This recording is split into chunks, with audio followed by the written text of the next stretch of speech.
seguimos y estamos ya por fin a punto de empezar el chat con Henry Dornadieu. Quiero contarles a todos que él fundó este legendario disco bar El 9 allá en Zona Rosa.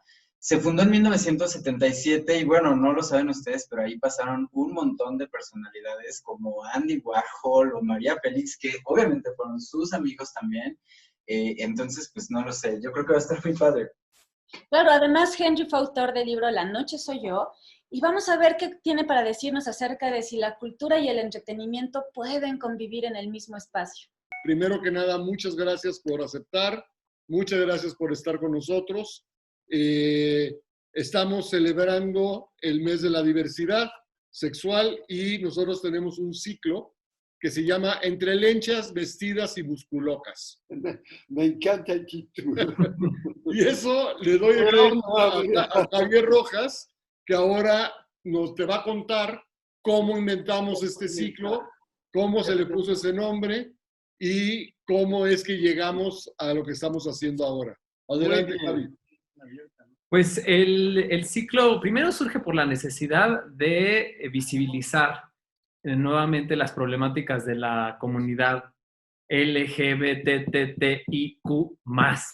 Sí, y las letras que se... cada vez hay más. Sí. Y dijimos, ¿qué hacemos? Vamos a hacer pues un ciclo de artes escénicas de la comunidad, para la comunidad, pero también para la comunidad en general, que no tiene que ver, pero ¿qué queremos decir? ¿Cómo lo vamos a enfocar? ¿Cuál va a ser la particularidad de este ciclo? Eran como muchas preguntas que nos hicimos.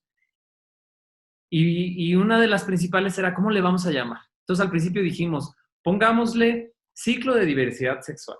Y yo le decía a Ángel, me parece la cosa más aburrida ponerle ciclo de diversidad sexual. Sí, y la comunidad... No es, sí. O sea, suena como lo que es políticamente correcto, Sí. como lo que... Ay, y yo decía, es que no, y la comunidad no es así. La comunidad precisamente se ha hecho de su lugar, dándole la vuelta a la homofobia, dándole la vuelta a la transfobia, todas las fobias, dándole la vuelta al insulto, dándole la vuelta y haciéndonos y riéndonos más bien de todo eso. Y de ahí surge la idea de pongámosle un título simpático y que además sea la muestra de cómo la comunidad le ha dado la vuelta precisamente a esa discriminación que ha vivido y dijimos, ¿cómo vamos a disfrutar todo lo que vamos a ver de artes escénicas? Lo vamos a disfrutar entre lenchas, vestidas y musculocas. Y de ahí surge... Me encanta, sí. Muy bien, muy bien. Sí. Y bueno, así ha surgido el ciclo y ha sido muy exitoso, muy exitoso. Recuerdo muy bien el primer, hace 3 años que fue el primer ciclo que hicimos, de pronto aparece un maestro mío y muy amigo al cual extraño mucho, que seguramente tú te acordarás muy bien, Nacho Toscano. Sí, el gran Nacho Toscano, El gran Nacho. amigo mío. Llega y ve México de colores y dice, Ángel, esto es una joya. ¿De dónde salió todo esto? ¿No? Es la única institución pública que está haciendo algo por el estilo. Nacho, que en paz descanse, que seguramente debe estar esperando el mes de la diversidad. Tiene un arcoíris en el cielo, seguro. Claro, él le está celebrando seguro, porque él celebraba siempre, ¿no? Sí, era un bon vivant. Sí. Ahora, Henry, cuéntanos, ¿qué pasó en 1977? ¿O cuándo llegas tú a México? ¿Cómo llegas? Yo llegué el 1 de diciembre de 1976. Porque me tuve que refugiar en México, me querían encarcelar o matar porque había empezado una mini revolución en un territorio francés que se llama Nueva Caledonia, en el Pacífico Sur. Uh-huh. Y aquí tenía un amor que venía a visitar, trataba de venir una vez al año a verlo, que se llamaba Manolo Fernández. Ajá, un restaurantero además, ¿no? Había tenido un restaurante en la zona rosa. Entonces llega el 1 de diciembre de 1976 y a principios de enero 77 Manolo y yo fuimos a un lugar gay de la época que estaba en la avenida de Baja California, se llamaba El Deval, con Claro, Marta Valdespino. claro. Y unos comensales nos invitan a su mesa y los comensales era Oscar Calatayud, pionero de los lugares gay en México, Guillermo Caña, Camella Laterana, Oh, et Jacques Ross, el gran Jacques Ross, que era el coordinador de moda de la época. Y al fin de la conversación surge la idea de abrir en este lugar cerrado que tenía Manolo desde hace 2-3 años, que había sido un restaurante exitoso, pero que no había durado mucho, un lugar gay. A mí me pareció extraordinaria la idea porque también tenía que hacer algo en México. Y la verdad, yo veía a México como una ciudad del primer mundo, sin represión, sin nada, porque pues conocía la zona rosa, conocía Reforma, las Lomas, el México super nice, no conocía el fondo de la historia. Manolo, como era un muchacho del jet set mexicano, no quería, pero al final de cuentas lo convencí. Tanto que 3 semanas después, el 23 de enero de 1977, abrimos Oscar Calatayud, Guillermo Caña, Manolo y tu servidor, el Disco Bar 9. Y así el 9. empezó todo. Nada más que al principio el 9 era un lugar muy fifi. Era el lugar de los juniors de closet. Claro. Muchos de ellos casados que antes de entrar veía a la izquierda, a la derecha, si nadie los veía, igual saliendo.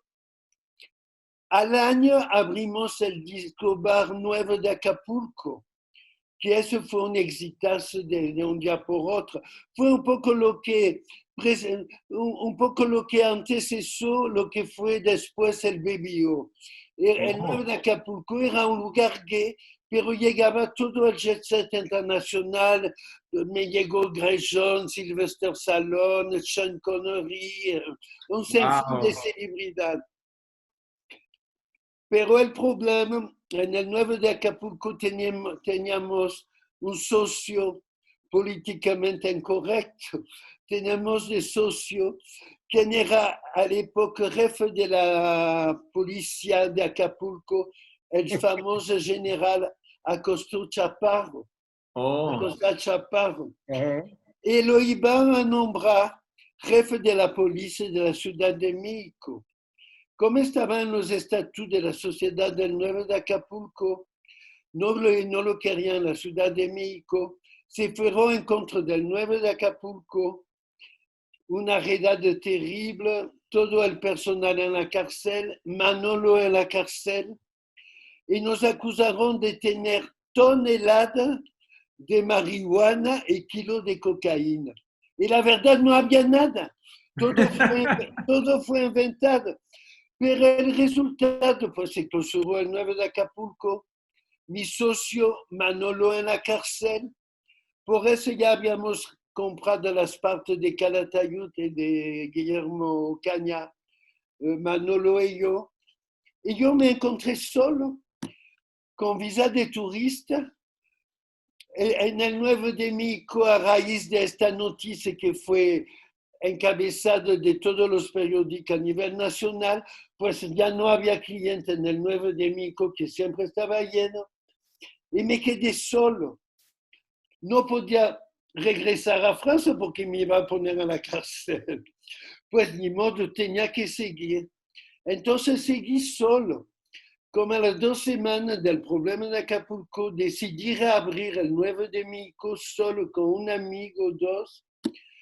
Al principio no vino como 3-4 clientes, pero al mes estábamos otra vez llenísimo.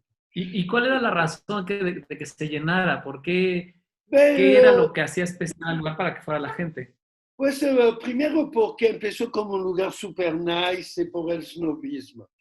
Y después se llenó mucho más porque, le voy a decir la verdad, decidí, siendo un lugar gay, de esencia puramente gay, decidí de abrirlo a todo el mundo. La única consigna era el respeto ajeno. Porque yo nazco en 1943 y mi infancia fue bajo el estigmata del gueto de la Segunda Guerra Mundial. Entonces, toda mi vida yo he estado en contra de los guetos. Así es. Hasta del gueto gay, porque existe un gueto gay, ¿me entiendes? Yo lo que me importa es que los gays podemos convivir como gente normal, con toda la sociedad, porque tenemos sexual, que es nuestro problema, que no debe interesar más que a uno, pero tenemos que convivir dentro de la sociedad. Entonces, lo abrí a todo el mundo. La única consigna es que cada quien tiene que respetar a cada quien. Y funcionó.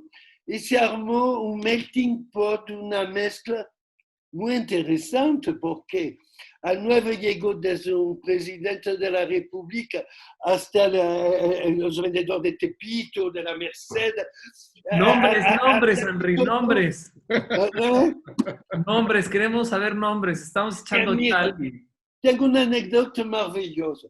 A ver. En 2000 tengo el privilegio por haber conocido a Nilda de Cedillo en casa de un gran diseñador de moda, Armando Mahfoud. Okay. Y nos invitó a Armando y a mí a pasar el 2000 en Palacio Nacional. Éramos como unos 300 nada más. Entonces, después de la cena, antes del baile, pues cada quien se levantó para felicitar al señor presidente. Y el señor presidente me agarra del brazo y me dice, Henry, yo también pasé por el 9. Oh. Eso es maravilloso. Yo ni lo sabía. Es que pasó todo México. Ahí pasábamos todos. Ahí Todo. Yo era un joven. Tú lo sabes muy bien. Todo México. Toda la farándula, los políticos, los estudiantes. Yo era un chico muy, muy joven. Y generalmente nos reuníamos primero en el Denis. En el Denis, sí. En el Denis de la esquina. En la esquina, sí. Ahí tomábamos café todos y nos íbamos al 9. Claro. Esa es la ruta. Por ejemplo, ves que acabo, gracias a ti, a reencontrarme años después con Nacha Guevara. Claro, pues a Nacha del 9. Claro, a Nacha le diste varias condecoraciones en el 9. Es la única que tiene más 9 de oro, 2 o 3 9 de oro. Y yo iba con ella, además. Claro, yo iba con ella y con varias parejas por las cuales pasé por el 9. Claro. Todos ahí de amores, y de amores hablamos, ahí pasaba todo el amor del mundo. Además. Pero lo que hizo más que todo un poco que el 9 quedó como un icono de la vida nocturna fue también, yo soy doctor en ciencias políticas. Mi tesis que hice con un premio Nobel de literatura que era André Malraux, sobre un gran proyecto cultural en Francia. Mi conclusión era para que la gente llegue a la cultura hay que darle diversión. Lo que tú haces en el Teatro de la Ciudad. Yes. Entonces, con el 9 lo tomé al revés. Para que la diversión perdure, hay que darle cultura. Y entonces el 9, además de ser el lugar más divertido que ha habido, yo pienso, porque las noches del 9, la verdad, eran muy divertidas. Y todo el mundo vibraba al unísono. También hubo cultura y eso ayudó mucho a que el 9 pudo prosperar y durar mucho tiempo. ¿Era una contracultura, le podríamos llamar también? ¿Representaba eso? La pequeña historia dice que la contracultura mexicana salió del 9. Así es. Por una razón. Las 2 primeras revistas que dieron inicio a la contracultura en México fueron editadas por el 9. Yo era el editor, pero nada más ponían el dinero. Pero quien crearon esas revistas, La Regla Rota y la postmoderna fueron Rogelio Villarreal y Ramón Sánchez Lira Mongo. Ujú. Y entonces siempre se presentaba en el 9. Después llegó Mo con Guillermo Fadanelli, que también se presentó en el 9. Y todos esos jóvenes, que a l'époque eran jóvenes, que ahora son los intelectuales muy sonados de hoy, pues de la contracultura empezaron en el 9. Sí. Y además había un movimiento en la ciudad, había todo un movimiento también, digamos, las Kish Company. A ver, la Kish Company ese es un regalo que me di a mí mismo. Porque no sé si te recuerdo, pero yo a principios de los 80 fui un productor de teatro. No, claro, no. Ese era un capítulo porque además no solo me acuerdo, lo recuerdo perfectamente y además yo debo decir que fue de las épocas más gloriosas de los escenarios en México, tus producciones. Eran Claro. muy importantes. Con Glamour, ¿ves? Yo era íntimo amigo de Julio Castillo, de Mio Así es. Carballido, se me fue el nombre de Moctezuma II, de este escritor divino, de Moctezuma II. Sí. Sí, que detestaba a Carballido, que de repente agarró un cuchillo. Yo tenía después de un estreno mío, estaba Carballido y este escritor agarró en un restaurante que tenía, no sé si te recuerdas, El Olivo. El Olivo. Un cuchillo que quiso matar a Carballido. Tú eres un personaje que ha creado todo el movimiento cultural en función de estos lugares. Sí. El Olivo, productor de teatro, y yo todavía conocí uno que era el Uno. El Uno. En el Monumento de la Revolución. No, eso fue el Numerito. El Numerito. El Numerito, que era maravilloso. Maravilloso. Maravilloso. Y teníamos todo el estacionamiento para nosotros, que era la Plaza de la Revolución. Así es.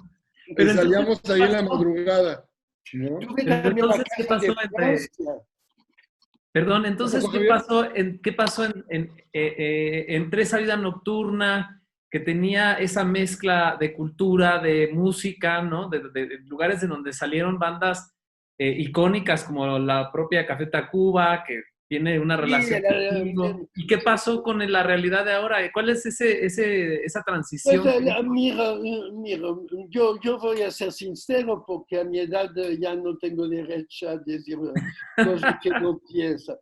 Mira, yo pienso que el 9 abrió mucho campo, un campo de entendimiento dentro de la sociedad que todo el mundo podíamos convivir juntos. Y de hecho, había bajado un poco la homofobia. La homofobia siempre ha existido en México, pero de repente hay repuntos, como en los últimos años hubo un repunto muy fuerte de la homofobia, más que todo en contra de las trans y todo. En los 80 siento que había una tolerancia de parte de la sociedad. No hablo de parte de la policía. A l'époque, en los 80, había el fenómeno de la charola, de los judiciales, que era insoportable. Pero sí había bajado un poco. Siento que es triste lo que voy a decir. Cada quien regresó a su propio gueto. Los bugas entre bugas, los gays entre gays y así. Y la verdad, a mí esos guetos a mí no me gustan. Yo soy para que nos entregamos todos dentro de una sociedad unida y que todo el mundo respeta a todo el mundo. Ese es mi lema, la verdad. Claro, claro. Y por eso, de hecho, por eso hacemos teatro también y por eso hacemos... Claro, por eso cuando empecé a empujar el rock en español, primero di a conocer el rock de la movida española, ese grupo de rock con Alaska, Los Toreros Muertos. fuimos pioneros en la música rock en español a nivel de discoteca. Así Pero es. cuando empecé a presentar nuevos grupos de rock, fuimos los primeros a presentar Café Tacuba, La Maldita y un sinfín de grupos. Y también los primeros a presentar grupos punk, los primeros al baile slam también. También. Entonces los jueves que eran de rock eran más hetero que gay. Y al principio los gays me criticaron, pero después de 6 meses había más gays que venían a escuchar los grupos de rock que los heteros, la verdad. Como que podemos fusionar todos juntos, la verdad.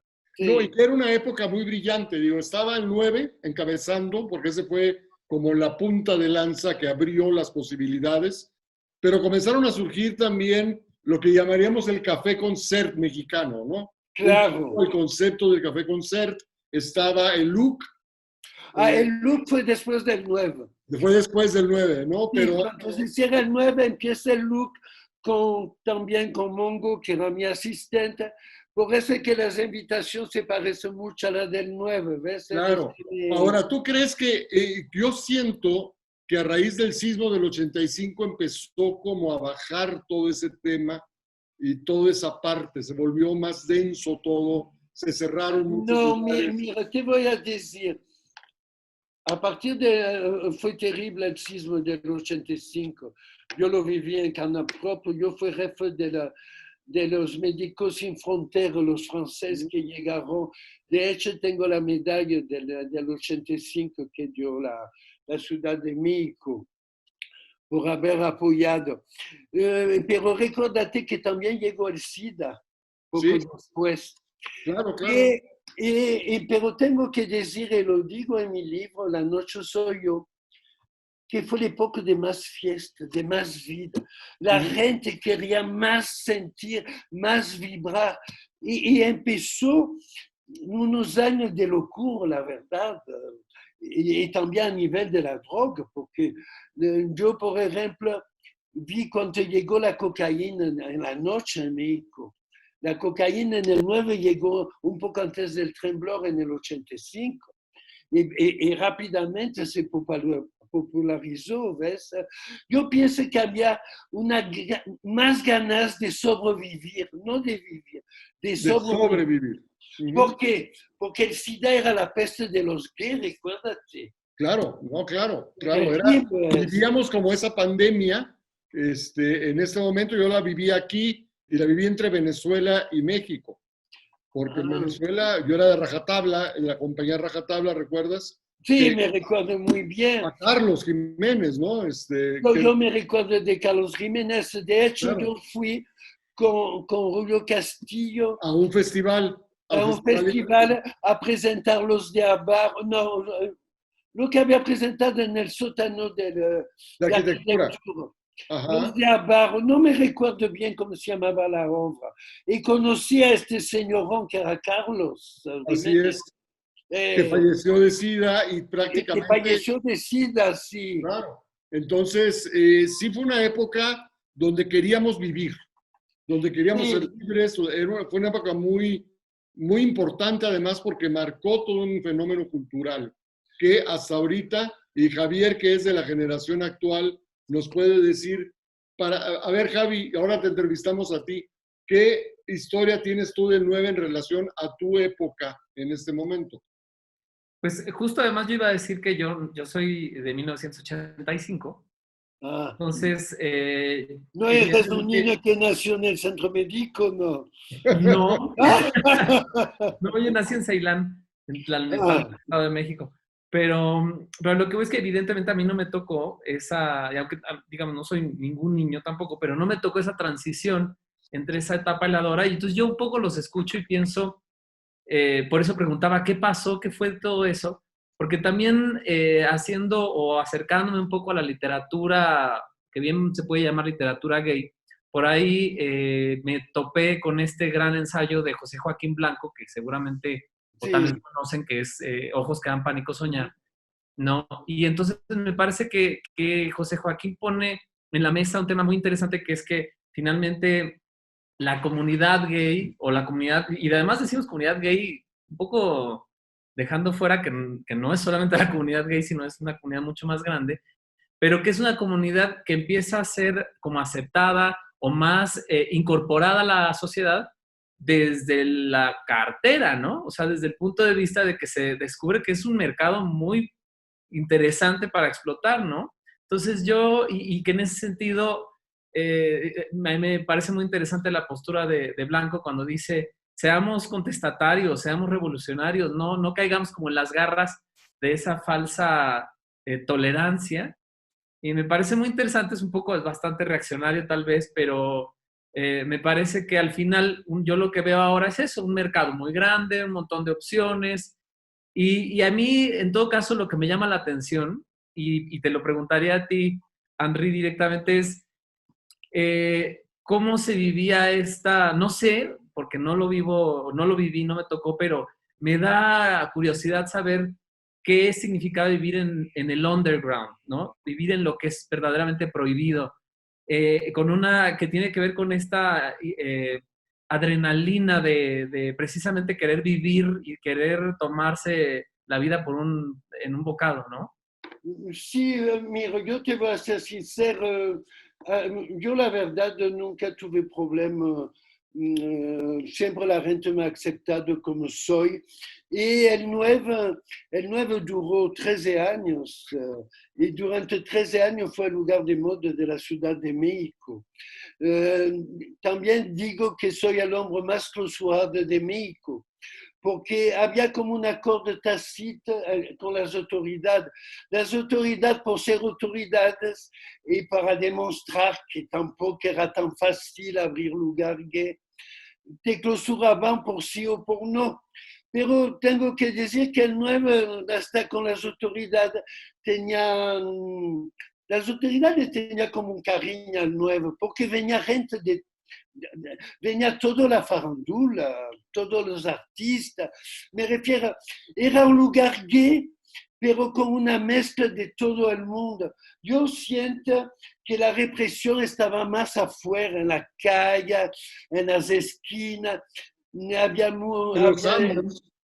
¿perdón? En los Sanborns.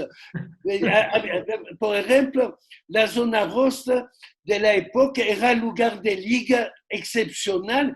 Ligabas en la calle a la gente. Había un liga más fácil que ahora. Ahora todo es por internet. Pero a l'época había liga en la zona rosa, afuera de Sanborns, en el Ángel. Del sí, otro lado, el Vips del Ángel. Estaba el Sanborns de Aguascalientes, estaban los cines. Sí, había un liga underground que ya ha desaparecido. Ahora el liga es más normal, diré. Sí. Ahora, tú dirías que hay un icono muy famoso a nivel internacional, que es el Estudio 54 en Nueva York. Sí. Que era como el paralelo de Estudio 54 en México. Mira, yo tuve la suerte de ser amigo de Andy Warhol. Mira, es que por eso, mira. ¡Oh! Entonces, aquí te lo tengo. Aquí te tengo. Imagínate, yo conocí el 54 formando parte del séquito de Andy Warhol. De hecho, Andy Warhol iba a ser el padrino de una discoteca que hice al mismo tiempo que el 9, que duró 4 días, que fue Metal. Ajá, sí, me acuerdo. En Metal había 5 Warhol original que casi me había regalado. Nada más, él iba a ser el padrino de Metal, pero murió antes, falleció antes. No se pudo. Mucha gente hace el paralelo entre el 54 y el 9, pero el 54 era enorme, era un teatro, claro. Era Nueva York. Claro que es un honor para mí que haces el paralelo entre el 54. Pero era, más allá de la dimensión física, era ahí en el Estudio 54 iban los artistas también de la contracultura. De la contracultura, exactamente. Había una... De hecho, para mí el 54 fue una gran formación para mí y para lo que siguió en el 9, ¿ves? Porque el 54 cierra a principios de 80. Así es. De hecho, por Andy Warhol conocí a un gran director de teatro Broadway que se llamaba Charles Ludlam. Él había creado The Ridiculous Company, la compañía del ridículo. Ajá. Ese es el ejemplo que yo tomé de Charles Ludlam para crear la Quiche Company. Y ahora cuéntanos de la Quiche Company. Una compañía de teatro travesti dentro del 9. Yo porque ya me había cansado del teatro comercial y un poco de los actores que dejaba tirar una obra de teatro de mucho éxito para hacer una telenovela chusca de las televisoras. Entonces decidí crear mi propia compañía de teatro dentro del 9. Y como soy un fanático del quiche, la llamé la Quiche Company. Ajá. Y cada semana escribía y dirigía una pequeña obra de 10-15 minutos cada miércoles. Y fue un éxito rotundo, la gente le encantaba la Quiche Company. ¿De qué hablaban? ¿De qué hablaban esas obras? De las cosas que eran de moda. No me burlaba de las telenovelas, de las políticas. Hice, por ejemplo, un homenaje a la Estatua de la Libertad que se transforma en Marlene al final. Hice Alaska, que eran 3 Alaska, ¿me entiendes? Hice un homenaje a Mike Jackson, a muchas cosas. Hice una parodia de Blancanieves y los 7 enanos, y la madrastra se ponía línea de cocaína, pero no era tal como era verdadero cocaína. Y hice un encuentro entre Nancy Reagan y Lady Di, ¿ves? Cosas chistosas, pero con actor profesional, con Tito Vasconcelos, Miguel Ángel de la Cueva, Sergio Casani, Javier Yepes y mi gran amigo, que era el director de Relaciones Públicas del 9, un personaje maravilloso, Jaime Witt, un personaje inolvidable. Ajá, claro. Ángel, ¿te recuerdas de Jaime? Claro, fantástico, sí. Sí. ¿Y qué es del 9? ¿Qué te llevó entonces a retomar el proyecto del 9 ahora? Pero fíjate que eso no fue de mí. Dos empresarios muy jóvenes me hablan, me citan a comer con ellos y me dicen, Henry, te tenemos un regalo. Y me llevan a donde está el 9 de Amberes y me dicen, ese es para ti. Eran los sobrinos nietos de quien había sido mi socio del 9, Manolo Fernández, que en paz descanse, él falleció del SIDA, el pobre, y él después a él le tocó estar en la cárcel en Acapulco con todo el personal y me tardé más de 15 meses a demostrar que todo estaba falso. Y cuando Manolo salió de la cárcel, se quedó de socio mientras estaba en vida, siempre conmigo, pero ya no participó en nada porque la cárcel la había destrozado por completo. Esa es una historia triste, la verdad, Sí. pero que sucede en nuestro querido México, ¿verdad? Sí, Claro, muchas veces. Sí. Sí. Oye, y el libro, Yo soy la noche. Bueno, mira, yo fui un alumno brillante y fue Premio Nacional de Filosofía a nivel estudiantil en mis años de bachillerato. Y toda mi vida había querido escribir, pero no me atrevía porque yo tengo un estilo pésimo, tú sabes. Uno quiere ser buena como del lugar. Hasta que digo, ya soy viejo, tengo por lo menos de dar un testimonio de lo que ha sido mi vida. Esa es la noche, soy yo. Porque siempre yo he vivido de noche. Siempre digo que la única compañera que duró conmigo es la luna. Ajá. Siempre le fue fiel a la luna, la verdad. No, y porque siempre estás queriendo abrir lugares, digo, Sí. estuvimos en un proyecto hace poco de querer abrir también un lugar en la Roma. Que Sí, ahí, de hecho tengo también un lugar cultural en la Roma con una gran amiga mía, que es Liliana Cuevas, que se llama Casa Roma, que es un centro cultural, ¿ves? Sí. Y te debo una iluminación, de hecho, para alguno de los próximos proyectos que Ah, tengo. pero el otro lugar de tu pieza, pero que no se pudo hacer, se llamaba La Nuit, ¿te Así es, recuerdas? David, claro. Pero no se hizo. Pero Era nos debemos era, este trabajo. era un proyecto, la verdad, que me tomó 2, 3 años, pero no se concretizó ni modo.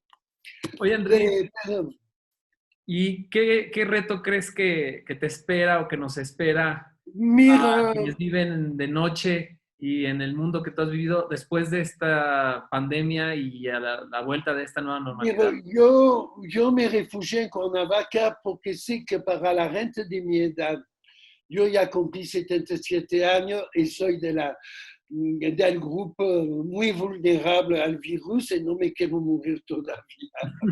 Entonces me cuido al máximo. Por eso me refugié en Cuernavaca, una casa enorme, un enorme jardín, en casa de amigos que me aceptaron.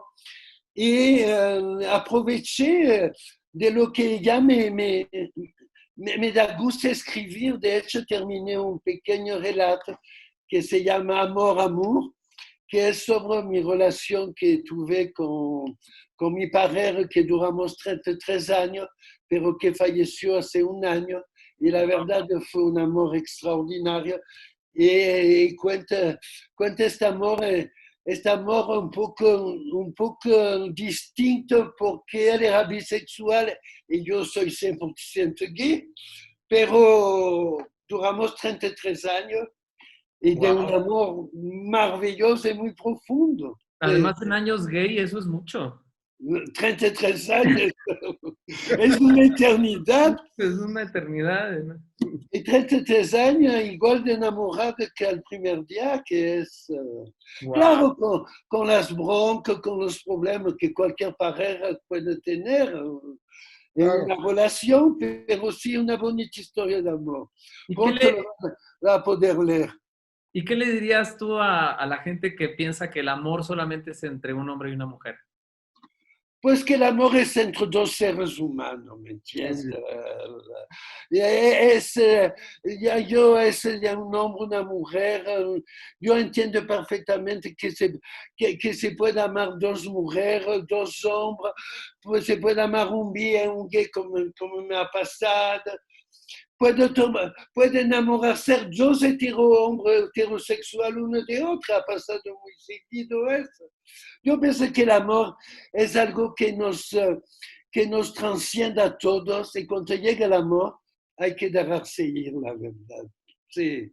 Qué Porque el maravilla. amor es bonito. Son de las pocas bellas cosas que realmente hay que disfrutar en la vida. Porque tenemos ya una vida de consumismo, de mucho trabajo y todo. El amor te sublima y te hace olvidar muchas cosas. Sí. Y es que Yo justo, siempre he sido enamorado. El amor te hace ser, te hace estar, te hace existir. Sí, te hace vibrar también. Sí. No hablo de fidelidad, ya es otro tema, la Claro, no, fidelidad. esa es Hablamos no, otra El sesión de sexo es 40 años. otra cosa, el es otra amor cosa y la fidelidad no hay también. que confundir. No hay que confundir. El amor es una cosa y no es una cosa, es el sentimiento más pleno que tiene el Más ser. noble yo pienso que el ser humano Claro, puede claro. tener. Sí. ¿Y qué sigue para ti, Henry? ¿Qué quieres hacer? ¿Qué quieres seguir haciendo? Pues mira, yo por lo menos ahora mi futuro próximo es seguir escribiendo y cuando pueda regresar, pues regresar a la vida de noche. Sí. Claro, Estoy viendo qué voy a inventar, pero como yo soy una persona que está muy abierta y que tengo 77 años cumplidos, pero tengo un carácter muy jovial, entonces tengo un amigo que fue mi asistente, que es un joven de 25, 26 años que se llama Eduardo Carissa, que me acompañó a ver Nacha Guevara en su teatro, que se llama Caramelo, que es drag. Y a mí el fenómeno drag me encanta. Para mí el fenómeno drag me parece el underground de hoy. El fenómeno drag puede dar muchísimas cosas a nivel teatral, a nivel show, y me fascina, la verdad. Entonces estoy viendo que voy a inventar, quizás una compañía de teatro drag. Me gustaría retomar lo que fue la Quiche Company. A ver, voy a tener todo el tiempo para pensarlo, la verdad. Eso suena muy bien. Wow. Retomar la Kiss Company con el tema drag. Sí, por ejemplo, Dragatitlán en tu teatro, a mí me abrió los ojos, porque fue antes que regrese al nuevo, y la verdad no conocía este fenómeno, porque es un fenómeno importante además. Claro, por Ya en un supuesto. proceso de profesionalización, en un proceso... Claro. Es una cosa muy seria, es un arte muy complejo, Sí. además es muy caro hacer drag, ¿no? Bueno, mi asistente, uno de mis asistentes estrellas en la iluminación, es Sí. una drag famosa, muy famosa a esta altura, que se llama Bonita. Ah, Bonita es famosísima, Sí, claro. bueno, él es un extraordinario iluminador. Sí. Y es un niño, además, es un muchachito muy joven. Y eso es muy interesante, ¿no? Cómo ya esa cultura tan joven está tan involucrada Es el de una manera muy fenómeno de seria. hoy, ¿me entiendes? Es algo que a mí me encanta. Porque, ¿dónde está el underground de hoy? No hay tanto, con todo lo que nos llega de información a nivel música, a nivel de todo índole. Hay que buscar a dónde está el underground. Y para mí el fenómeno drag es el underground realmente de hoy, donde se puede sacar muchas cosas que van a ser normal mañana, que van a ser mainstream mañana. Y que todavía corre cierto riesgo, ¿no? El propio Sí. Jesús nos cuenta que no es tan fácil. No, de repente sí hay un rechazo de la parte de la sociedad, pero es triste, pero espero que esa transfobia, que ese problema ya va a desaparecer, porque tenemos que ser todos unidos, la verdad. Todos somos seres humanos, todos somos iguales, la verdad. Y que además una situación como la que estamos viviendo en este momento, con esta pandemia, nos demuestra eso, esa necesidad que también tenemos de estar unidos. Ahora que estamos separados, ahora más que nunca tenemos, al menos me pasa a mí, esa enorme necesidad de estar unidos. Claro. Pero unidos desde la diversidad. Yo soy de esa idea. Yo pienso que, y mi frase que a mí me mueve, me motiva, digamos, políticamente y como ciudadano y como miembro además de la comunidad es: el futuro está en la diversidad. Entonces, yo espero que la gente que todavía no lo entiende lo capte. Pero Pero que a poco va. el tiempo, perdón, que ponga. Pero además yo quiero hacer otra cosa, algo, Henry, te vamos a mandar los datos de todos los espectáculos y no puedes perderte uno en particular que hace Javier. Ah, El perfecto. personaje de Javier es María Calas. Ah, me encantaría. He oído tanto de este. Con una L. ¿Eres tú? Soy yo. ¿Eres Este tú? trabajo lo hice con Tito, ahí precisamente enfrente del 9 en el Yucali. Pero Entonces, más te veo, más sé que te conozco. ¿Dónde nos conocimos? Ya, por ahí, yo ya también. Por ahí, ¿no eres amigo de mi sobrino de Aurelien? No lo No. sé. No creo.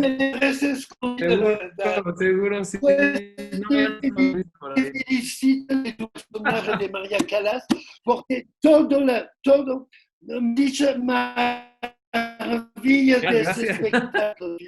Te prometo que te iré a ver. Pues muchísimas gracias, Henry. Ya se nos acabó el tiempo. Pues es un placer. Gracias. Te lo gracias por invitarme. Y tú sabes, Ángel, que estás aquí en mi corazón, muchos años de conocernos, te conocí de chiquito, todo el mundo crece, la verdad, pero es un honor para mí de verte a donde has llegado y cómo manera este recinto tan bello que es el Teatro de la Ciudad. Te felicito. Estoy de todo corazón. Muchísimas gracias y pues ya tenemos un compromiso. La Kish Company con las drags en el Teatro de la Ciudad. Muy bien, ahí está. Gracias y buenas tardes. Gracias. Un beso grande, Henry. Gracias. Muy bien, pues esta fue Echando el Chal con Henry Donadieu. Estuvo súper interesante. Finalmente no estamos inventando nada, seguimos abriendo brecha y es por eso que lugares de encuentro como los antros, la marcha, todos nuestros derechos como contrapeso político tienen que seguir siendo validados. No solamente son entretenimiento, ¿no, Chris? ¿Qué opinas? Sí, pues mira, de hecho creo que es un muy buen momento ahora que dices eso para invitar a la gente a que continúen en esta celebración para entender más las palabras de estos maestros que ya han conversado con nosotros. Mañana presentamos Beautiful Julia. Es una obra para público joven, para toda la familia, dirigida por el maestro Boris Schumann, escrita por Maribel Carrasco, así que sin duda nos espera algo muy bueno. Va a estar padrísimo. Nos vemos mañana. Bye. Teatro Ciudad de México. Escenarios que transforman.